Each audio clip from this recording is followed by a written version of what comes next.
Eu sou o Enzo, e esse é o primeiro vídeo do Crimes Reais. O caso que eu vou contar hoje ficou conhecido como a Barbie e o Ken Serial Killers. O caso ficou conhecido assim porque ambos vinham de famílias abastadas e que, aos olhares externos, não aparentavam terem problemas graves. Além disso, ambos eram considerados de boa aparência e possuíam alguns traços semelhantes com a boneca e o boneco, como cabelos e olhos claros. Dito isso, lá vamos nós. Capítulo 1. Quem é o Ken? O passado de Paul Bernardo.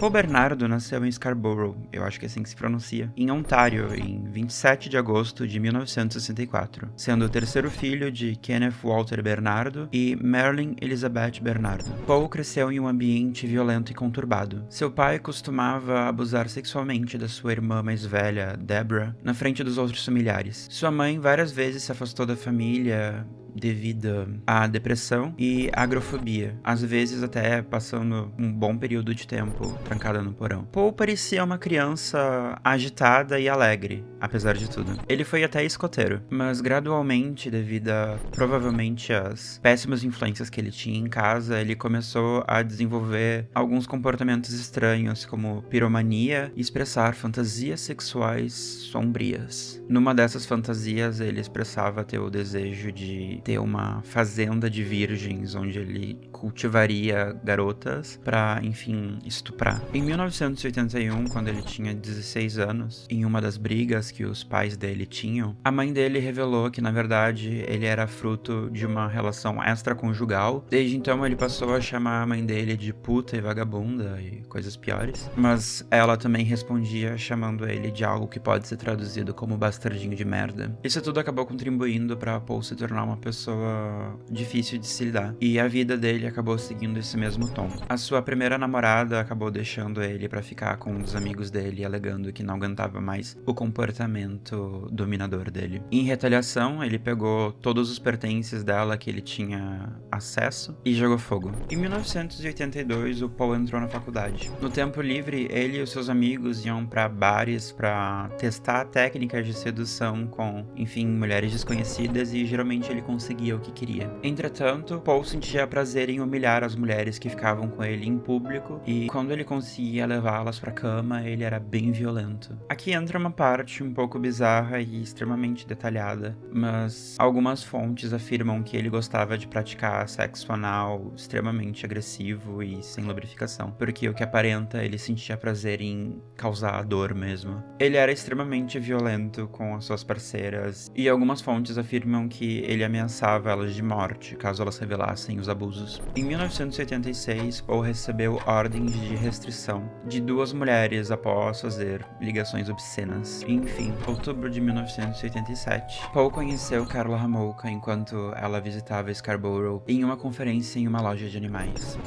Capítulo 2. Barbie quer destruir vidas. Quem é Karla Homolka?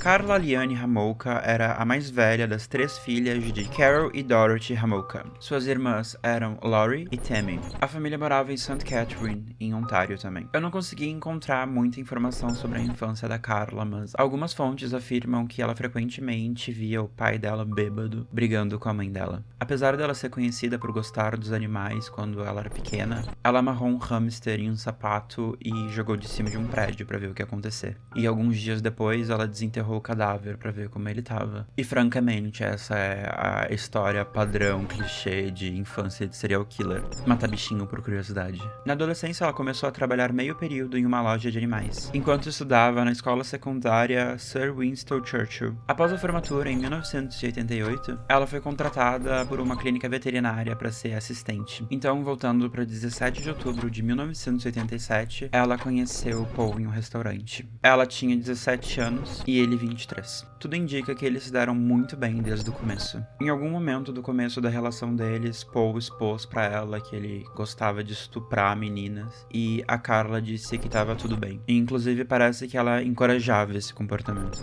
Com o incentivo de Karla, os estupros em série praticados por Paul se intensificaram. Em 23 de dezembro de 1987, Paul perseguiu e atacou uma mulher de 27 anos, e em seguida, ele a estuprou. Essa vítima forneceu o primeiro retrato falado falado do monstro que ficou conhecido como o estuprador de Scarborough. No dia seguinte a cometer um estupro, no dia 24 de dezembro de 1987, Paul pede Carla em casamento, e ela aceita. Paul foi denunciado para a polícia por se parecer muito com o retrato falado, e ele conseguiu escapar por lábia. A polícia até chegou a coletar amostras de saliva e sangue dele para fazer um teste de DNA, mas essas análises nunca foram feitas. Capítulo 3. Tammy Hamolka.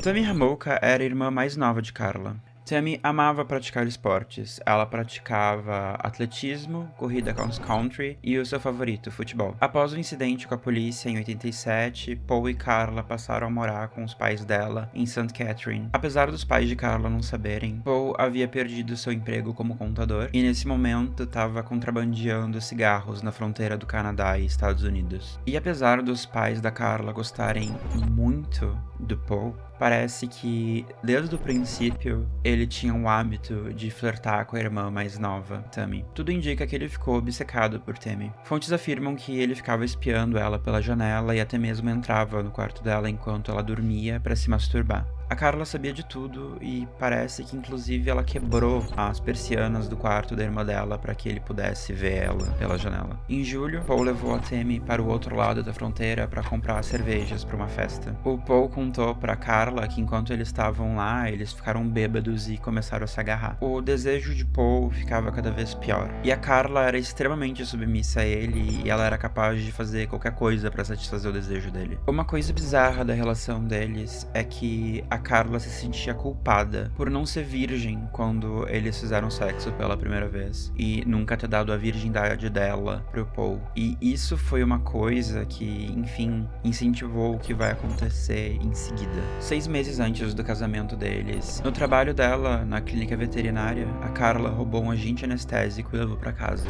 No dia 23 de dezembro de 1990, Paul e Bernardo misturaram pílulas pra dormir com um coquetel de rum com gemada e deram pra Tammy dormir. Tammy ficou inconsciente. Depois que a Tammy ficou inconsciente, o Paul e a Carla despiram. E a Carla ficou aplicando esse pano com esse agente anestésico no nariz da irmã dela, para que ela enfim não acordasse. A Carla queria dar a virgindade da irmã dela, Tammy, para o Paul como um presente de Natal, pois ela acreditava que o Paul estava desapontado com ela por ele não ter sido o primeiro parceiro sexual dela. Tammy tinha 15 anos quando os pais dela e da irmã dela dormiam no andar de cima e Carla e Paul a estupravam no porão. O que é mais bizarro ainda é que eles se gravaram fazendo isso. Eles guardaram provas de que eles fizeram isso com eles. E enquanto eles faziam isso, a Carla continuou colocando agente anestésico no nariz da guria. E, enfim, ela começou a passar mal e vomitar, provavelmente tendo uma overdose daquilo. Parece que ela começou a ter uma parada cardiorrespiratória e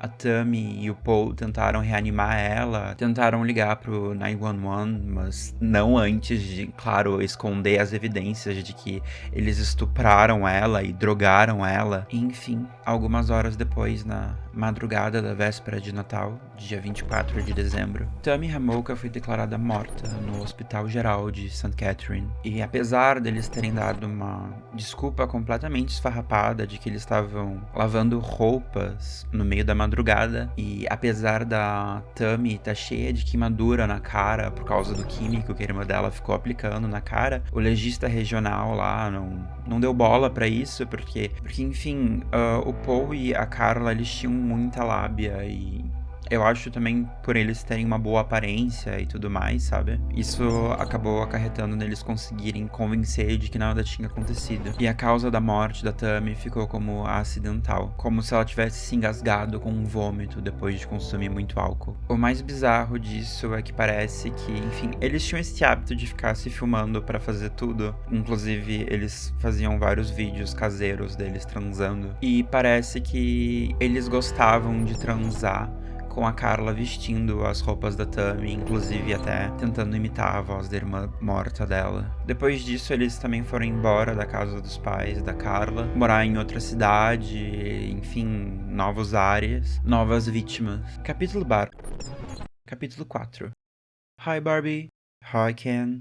Após eles terem cometido, enfim, o assassinato da Tammy juntos, a Carla decidiu que ela ia participar dos crimes do Paul. No dia 7 de julho de 1991, com o casamento deles cada vez mais próximo, Carla decidiu que ia dar um presente de casamento pro Paul. E sabendo o que era o presente de Natal, eu acredito que vocês já saibam o que era o presente de casamento também. A Carla convidou uma menina de 15 anos que ela havia conhecido na clínica veterinária onde ela trabalhava uns 2 anos antes. Essa menina ficou conhecida no caso como Jane Doe. Uma curiosidade, nos julgamentos e casos lá nos Estados Unidos, quando uma vítima não é identificada, eles chamam ela de Jane Doe se for mulher ou John Doe caso seja homem. E assim como eles fizeram com a Tammy, alguns meses antes, a Carla drogou a Jane através da comida e quando ela ficou inconsciente, eles a despiram e tanto a Carla quanto o Paul agrediram sexualmente da menina enquanto se revezavam pra gravar. E pelo que eu entendi, quando ela acordou, ela não sabia o que estava acontecendo, obviamente, né? Eles falaram pra ela que ela desmaiou e que eles cuidaram dela enquanto ela estava inconsciente.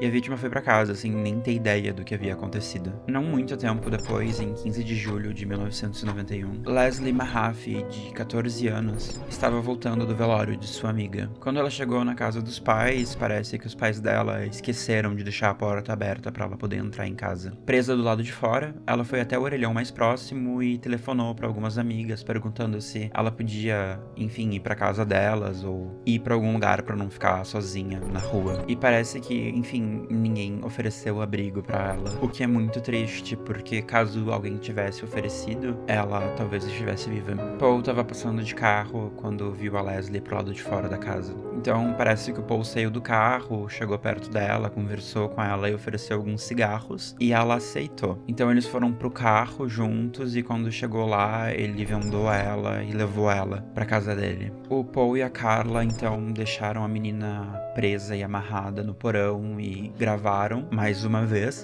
eles estuprando ela. Parece que, enfim, eles reproduziram a fita no julgamento e teve vários momentos onde a Leslie gritou e implorou, gritou de dor e implorou para que o Paul parasse, mas que com esperança de sobreviver, parece que ela fazia o que eles mandavam até. Em certo momento, a venda nos olhos da Leslie acabou escorregando e ela viu o rosto dos agressores. No dia seguinte, segundo o Paul, a Carla administrou uma superdose de alguma droga para dar uma overdose na guria, e segundo a Carla, o Paul que estrangulou ela.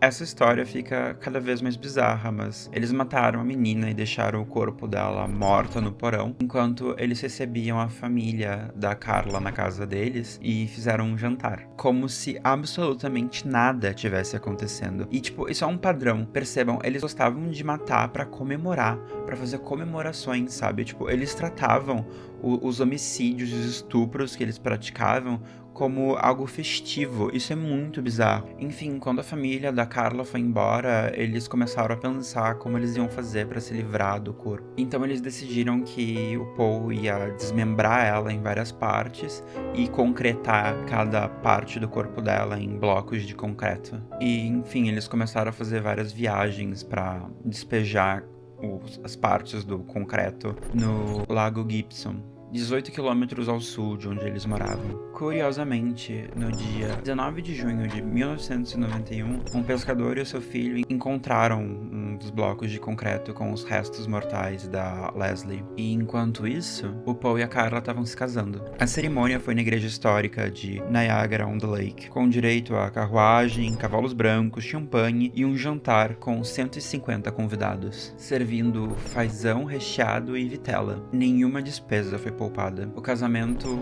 foi planejado para ser o mais luxuoso possível. O Paul controlou cuidadosamente cada um dos detalhes do casamento. Ele escolheu desde o vestido que a Carla ia usar, que custava $2.000, o penteado que a Carla ia usar, o menu que ia ser servido e a inclusão do amar, honrar e obedecer nos votos de casamento. E ele não permitiu que no casamento eles fossem declarados como husband and wife, marido e mulher. mulher. Ele queria que o padre declarasse eles man and wife, homem e mulher. Ele queria deixar claro que a Carla ia ter que obedecer ele e ele ia ser o homem, não o marido dela. Uma coisa que eu queria, enfim, enfatizar, porque eu não sinto que eu tô deixando isso claro o suficiente, mas ele era extremamente dominador e o lance dele era, tipo, sadismo total. O relacionamento deles era extremamente abusivo. O comportamento abusivo dele em relação às companheiras não mudou quando ele começou a ficar com a Carla. O problema é que a Carla aceitava essa situação, ela gostava disso. Ela incentivava esse comportamento violento dele com outras mulheres além dela. Eu sinto que até mesmo quando algumas pessoas vão escrever ou falar sobre esse assunto, não que elas queiram dar a entender que, mas que dá pra inferir que, tipo, quando ele começou a ficar com ela, eles começaram essa relação de Bonnie e Clyde, diabólica, que, enfim, eles gostavam de praticar essas coisas juntos e que eles eram, abre várias aspas, felizes fazendo isso, mas não é o que tá acontecendo, tá, gente? Não entendam que a relação deles era boa, a relação deles era péssima, péssima. Eles faziam coisas horríveis com outras pessoas, mas a relação deles já era um negócio, assim, que vai chegar num ponto que vocês vão ver que é um negócio que realmente não dava certo. Não era uma vibe Bonnie e Clyde, era uma vibe duas almas perturbadas que, a algum momento, acabaram juntas. O casamento deles foi feito com toda essa pompa, toda essa, enfim, todo esse glamour, porque o Paul via isso como um investimento. Tem até um negócio que diz que pro Paul, se o casamento fosse grandioso, então os presentes e o dinheiro que eles iam receber por causa do casamento também seria grandioso. Pro Paul isso era tudo muito mais uma oportunidade de negócio do que qualquer outra coisa. Enfim, voltando aos crimes, em agosto de 1991, a Carla convidou de novo a menina da clínica veterinária, que, enfim, a Jane Doe, pra ir comer na casa deles, e ela foi. Mas dessa vez a Carla deu uma dose mais pesada da droga que ela usava pra dopar a menina, e enquanto eles estupravam ela teve uma parada cardiorrespiratória e vomitou.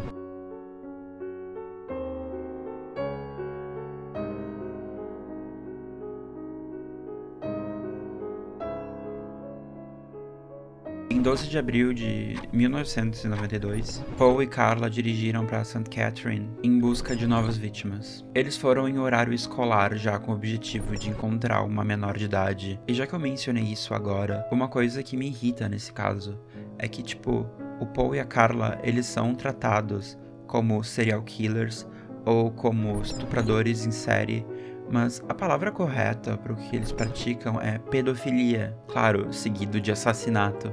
Mas eu até entendo que, no caso lá de Scarborough, a coitada que fez o retrato falado dele e que, enfim, ele foi pego e liberaram ele do caso, tinha 27 anos, sabe? Nem todas as vítimas dele eram menores de idade, mas todas as vítimas dele e da Carla eram. Ao passarem pela Holy Cross Secondary School, uma escola católica que ficava no extremo norte da cidade, eles avistaram Kristen French, uma jovem de 15 anos. Eles então estacionaram o carro, a Carla saiu com um mapa na mão e foi pedir ajuda pra jovem. Então parece que a menina chegou perto do carro e quando ela olhou pro mapa, o Paul veio por trás com uma faca e fez ela entrar no carro. Kristen fazia o mesmo caminho todos os dias e levava cerca de 15 minutos para chegar em casa. Logo, seus pais perceberam que ela não havia chegado no horário certo, já acharam estranho e um tempo depois já entraram em contato com a polícia para notificar o seu desaparecimento. Em 24 horas, a polícia já havia montado uma equipe para vasculhar a rota que a Kristen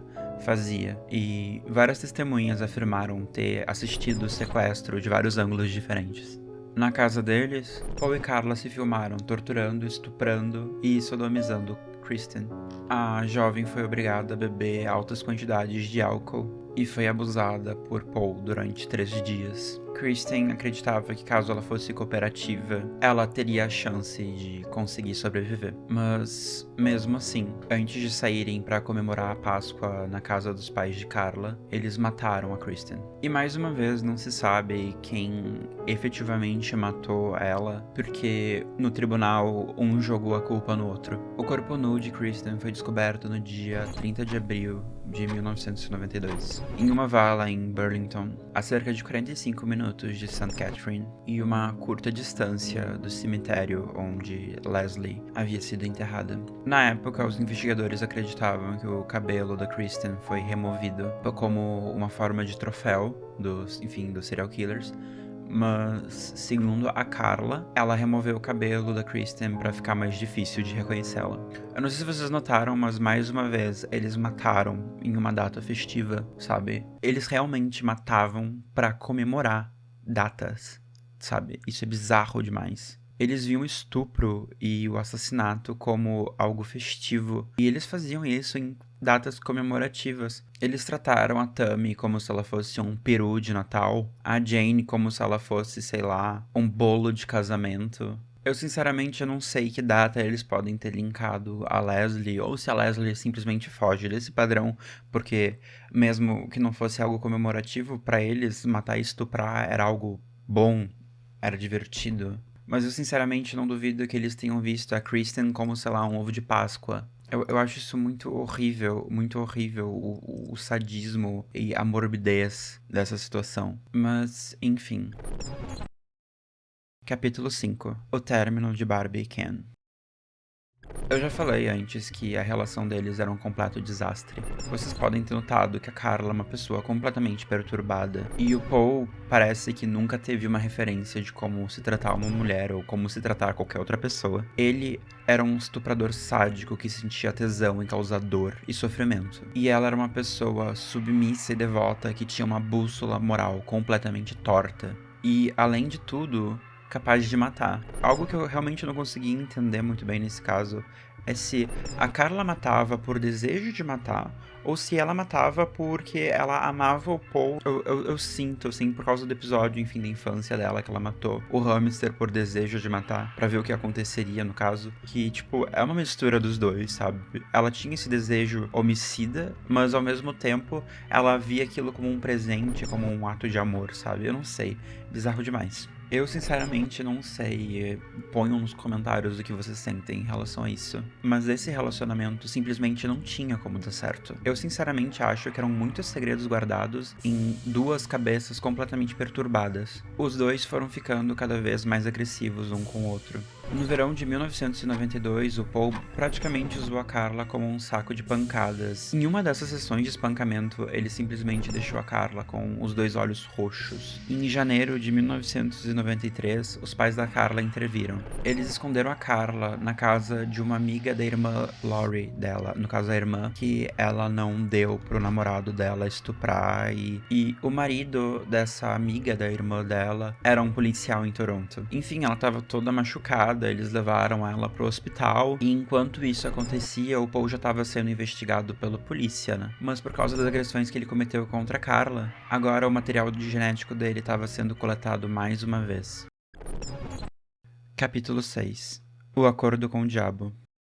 A Carla sentia muita raiva do Paul agora. A devoção, o amor, tudo aquilo que a Carla sentia em relação ao Paul antes se transformou em raiva agora. E vendo esse cenário onde eles estavam sendo investigados, o material genético do Paul já estava com a polícia e eles iam ser pegos mais cedo ou mais tarde, a Carla começou a contar a versão dela da história. Claro, se colocando como uma vítima na situação, dizendo que ela foi obrigada a fazer aquilo com o Paul e ela já estava toda agredida, sabe? E era difícil não acreditar nela, já que ela, enfim, foi espancada por ele. Ela confessou então o assassinato das 3 meninas, e através de um acordo que ela fez com a justiça, ela foi condenada a 10 anos por ter sido cúmplice do assassinato das 3 meninas. Quando a polícia entrou na casa deles, eles encontraram um diário contando com detalhes todos os crimes que o Paul havia cometido, até mesmo aqueles que não envolviam a Carla. Mas só 2 anos depois do acordo que a Carla fez com a justiça, foi que a polícia teve acesso às fitas com as gravações dos estupros que eles cometeram juntos, o que provava que a Carla não foi obrigada a fazer o que ela fez. Mas esse ponto, o acordo já havia sido feito e não tinha mais o que fazer, não tinha como voltar atrás. Eu não entendo o porquê, porque é a justiça. sabe? E no final ela acabou cumprindo só a pena que havia sido acordada antes, e esse acordo que ela fez acabou sendo conhecido como o Acordo com o Diabo, por ter sido um péssimo acordo. Já Paul foi condenado à prisão perpétua. E pasmem, ele tem fãs. E parece que ele até casou com uma fã dele depois. Atualmente a Carla já tá livre e atende pelo nome de Leanne Bordelais. Bom, o caso é esse. Tem muitos detalhes nessa história que eu poderia entrar mais a fundo, mas eu acho que o vídeo vai ficar muito longo.